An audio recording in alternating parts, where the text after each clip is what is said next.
जर 2.5 फुटाची मूर्ती बनायची असेल तर तो 3.5 फुटाचा दगड घेतो. 3.5 फुटाचा दगड घेतला जातो, त्यावर त्याचं रेखाटन केलं जातं.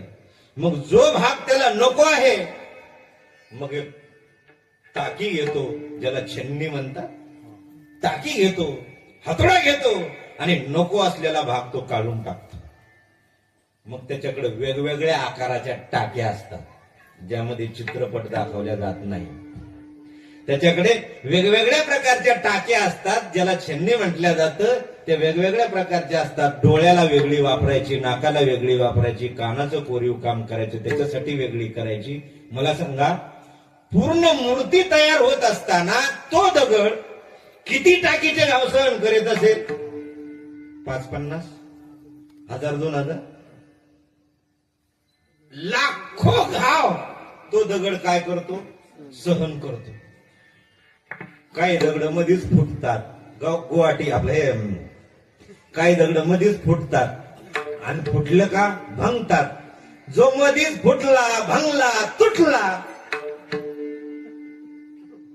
जो दगड बाजूला गेला, फुटला, भंगला, चिरला, त्याचा देव नाही बनत. जो दगड दृढ राहतो, चिरत नाही, भंगत नाही, फुटत नाही, जग मग त्या पाया पडे. सगळं जग मग त्याच्या पाया पडतं.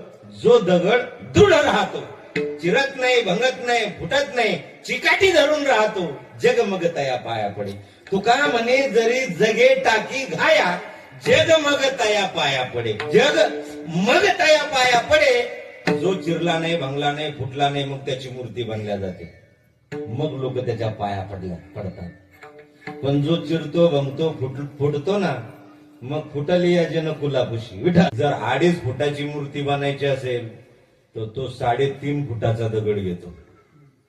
3.5 फुटाचा दगड घेतला जातो, त्यावर त्याचं रेखाटन केलं जातं. मग जो भाग त्याला नको आहे, मग एक टाकी घेतो, ज्याला छन्नी म्हणतात, टाकी घेतो, हातोडा घेतो आणि नको असलेला भाग तो काढून टाकतो. मग त्याच्याकडे वेगवेगळ्या आकाराच्या टाक्या असतात, ज्यामध्ये चित्रपट दाखवल्या जात नाही.